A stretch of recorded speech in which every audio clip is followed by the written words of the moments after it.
Hi everyone, this video is on glycoconjugates in the biochemistry series. Here are the four types of glycoconjugates that we will talk about today. These two are carbohydrate plus proteins, and these two are carbohydrates plus lipids. So for proteoglycans, they are glycosaminoglycan chains linked to a core protein, and glycosaminoglycan chains are they are basically heteropolysaccharides. And if you are unfamiliar with this term, please visit my previous video. And glycosaminoglycan chain will be connected to a tetrasaccharide that is sort of conserved, and then this tetrasaccharide will then connect to serine, specifically the xylose and the alcohol group on the serine, which is in the protein amino acid sequence, will form the glycosidic, a sort of like a glycosidic linkage here, via a dehydration reaction. So there are two types of proteoglycans, the first being syndecan, which has a transmembrane core protein covalently linked to heparin sulfate chains and also chondroitin sulfate chains. For glypicans, it is a globular sort of protein that is also linked to heparin sulfate chains, and it is anchored to the membrane via GPI, which is glycosyl phosphatidylinoacetyl, and this is what GPI looks like if we zoom in, and it has some phosphate groups as well as some sugars, like mannose, yeah, and both of these can be cleaved at the cleavage site, for syndecan by a protease, for glypicans by a phospholipase. And the reason for doing that is that it will be able to rapidly change expression of the proteoglycans at the cell surface. And since proteoglycans are information rich molecules, meaning that the heparin sulfate sequences are they can specifically bind to different domains, as well as they can be recognized by different molecules, which we will talk about on the next slide. Because of all of these reasons, being able to shed them quickly can allow the cell to choose whatever proteoglycans it will or will not express on the cell surface, and this will result in dynamic cell-cell recognition as well as adhesion. So why does glycosaminoglycan chains have specific, this sort of specificity? Well, it's because if we zoom in at a heparin sulfate chain, it has alternating Na and Ns domains. And Ns domains basically means that it is more sulfated, while Na domains means that it is less sulfated or not sulfated. And recall that heparin sulfate is a heteropolysaccharide with multiple parts on the monosaccharides that can be sulfated. And in its production, we first start off with N-acetylglucosamine alternating with glucuronic acid. And then the acetyl group that is attached to the amino group, as the name N-acetylglucosamine suggests, will be cleaved by N-deacetylase, and then a sulfate group will be added onto the amino group by a N-sulfotransferase, and then we will end up with this thing, which is N-sulfated glucosamine.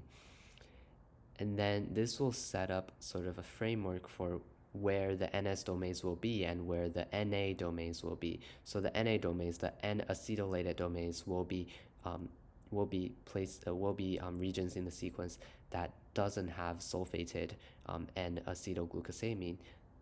Sorry, that doesn't have N-sulfated glucosamine. It does have N-acetylglucosamine, and then a polymerase can then turn glucuronic acid into iduronic acid, basically by changing the chirality of the fifth carbon on this monosaccharide. And glucuronic acid and iduronic acid are epimers of each other. And if you are unfamiliar with this term, please visit my previous videos. Yeah, and then further modification can occur, like the sixth carbon, or the third carbon, or the amino group on the second carbon can be sulfated.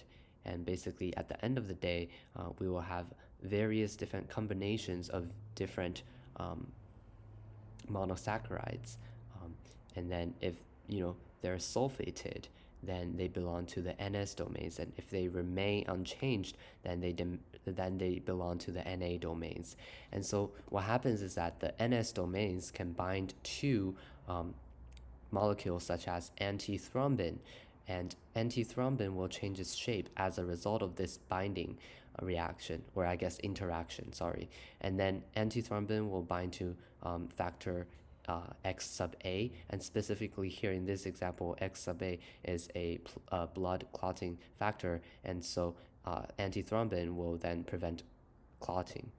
And also, heparin can bring two molecules close to each other by binding to them, such as antithrombin and thrombin here. And then when antithrombin and thrombin interact with each other, it inhibits blood clotting. Also, the NS domains can also bind to fibroblast growth factors, and then guiding them to the, or I shall say, facilitating their interaction with the fibroblast growth factor receptor, and thus sort of acting as a co-receptor. Also, it can increase, or I guess locally increase the concentration of various molecules, such as lipoprotein lipase, by fixing them, at the NS domains near the cell membrane. So if we look closely at thrombin and antithrombin, the positive residues on these two molecules, such as lysine or arginine, both are amino acids having positive R groups, they will interact with heparin, which will have N-sulfated domains, and thus, because of the negatively charged sulfate groups, having an electrostatic attraction with antithrombin and thrombin. And since thrombin can catalyze fibrinogen to fibrin, which allows for blood clotting, by binding thrombin to antithrombin, thrombin won't be able to do this, and thus the effect of preventing blood clotting is achieved. Also, proteoglycans can also form aggregates in this extracellular matrix, and what happens is that there is an aggregant core protein that is covalently linked to chondroitin sulfate as well as keratin sulfate, and then it is non-covalently interacting with hyaluronan via a link protein. So if you're not familiar with hyaluronan, chondroitin sulfate, keratin sulfate, please visit my previous videos. And then what will happen is that we will end up with this feathery structure, which interacts strongly with collagen fibers in the extracellular matrix of cartilage, contributing to the development, tensile strength, and resilience of this connective tissue.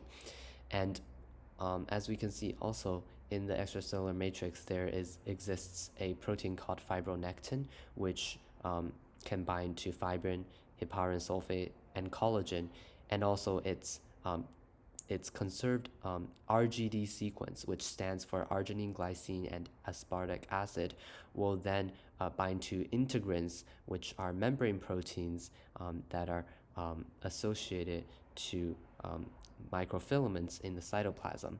So at the end of the day, we have this very elaborate structure that can relay information from the outside of the cell to the inside, through fibronectin and integrin and to the microfilaments. This structure basically anchors the cell to the extracellular matrix, thus strengthening the skin and joints. Also, it provides a pathway for the migration of the cells, and as I said before, it conveys information across the plasma membrane, and this will result in some kind of change in the actin filament, or I guess the cytoskeleton system in general, which will induce certain intracellular responses. Before we move on to talk about glycoproteins, I would like to briefly talk about the endomembrane system. So basically, in the endoplasmic reticulum, carbohydrates are added to glycoproteins, and also there will be secretory proteins, and they will bud off as vesicles and become and be shipped to Golgi apparatus. And then in the Golgi apparatus, glycoproteins will undergo further carbohydrate modification, and certain lipids will acquire carbohydrates, becoming glycolipids, which we will also talk about later. And then the Golgi apparatus will once again ship these things via a vesicle to the outside of the cell, and as the vesicle fuses with the plasma membrane, the secretory proteins, they are released, and the transmembrane glycoproteins, they will be staying on the cell membrane. So glycoproteins, they also have a core protein just like proteoglycans, but what binds to them are not long they're not long glycosaminoglycan chains, but instead short, branched, and complex oligosaccharide fragments. And so these oligosaccharide fragments can bind via an O-link or a N-link. So for an O-link, it covalently links with serine, as we see in the proteoglycans, but also threonine, because both of them have alcohol groups that allows for dehydration reaction to occur. Also, they can bind to asparagine. They can be N-linked to asparagine. And here, this is what I'm guessing that happens. Of course, I don't think this will be a concerted reaction, but anyways, it's basically an organic reaction involving some kind of proton transfer, as well as loss of leaving group and nucleophilic attack that ultimately results in the binding of the oligosaccharide to the asparagine. And so oligosaccharide chains that are attached to newly synthesized proteins in the endoplasmic reticulum, and they will then be elaborated in the Golgi complex. And then basically what the oligosaccharides do is that they serve as labels that can tell things to ship the proteins to specific areas of the cell, and also they can target misfolded proteins for degradation. And we will talk about this in more detail in the future. And also, mucins are a type of secreted and membrane glycoproteins. Many are O-linked, and it gives the mucus slipperiness. Other reasons for adding oligosaccharides to proteins is that because the carbohydrates are hydrophilic, they alter the solubility and polarity of proteins. The negatively charged chains can result in the repulsion and creating causing the protein to adopt a rod-shaped conformation. And also it protects some proteins from being attacked by enzymes. Gangliosides are a kind of glycolipids where they are basically membrane lipids with polar head replaced by complex oligosaccharides, and they exist in eukaryotic cells such as animals and plant cells. Some of them contributes to the blood group type. So here we can see different gangliosides that results in like the O antigen, the A antigen, and the B antigen, which you have probably heard of. They are like sort of blood group classifications. And then we have lipopolysaccharides, which exists mainly in the gram-negative bacteria. And negative bacteria basically means that they won't display a stain when they won't like sort of have color when you add gram stain to them. And they have two phospholipid bilayers, and on the outer membrane there will be lipopolysaccharides. And basically lipopolysaccharides are O-specific polysaccharides linked to a core polysaccharide, which is then linked to lipid A that is embedded in the plasma membrane, or I shall say outer membrane. And these molecules are prime targets of the antibodies produced by the vertebrate immune system in response to bacterial infection, and thus lipopolysaccharides are important determinants of serotypes. And what is serotype? Well, serotypes are different bacterial strains that are distinguished on the basis of antigenic properties. So like what kind of immune response will it trigger? The immune response is triggered will depend on what kind of lipopolysaccharide it is. And we talked about gram-negative as well. So the lipid A portion is sort of common among different bacteria, while the entire lipopolysaccharide might be different. And there are like two phosphorylated glucosamine in it, and the lipid A portion of the lipopolysaccharides of some bacteria is called endotoxin, meaning that when the bacteria disintegrates, these things can be like toxic to organisms like animals. And here is just another diagram for lipopolysaccharides. As you can see, there is like 6 fatty acid tails binding to like 2 monosaccharides, and then one of which binds to a long chain of polysaccharides. For listening, I'll see you next time.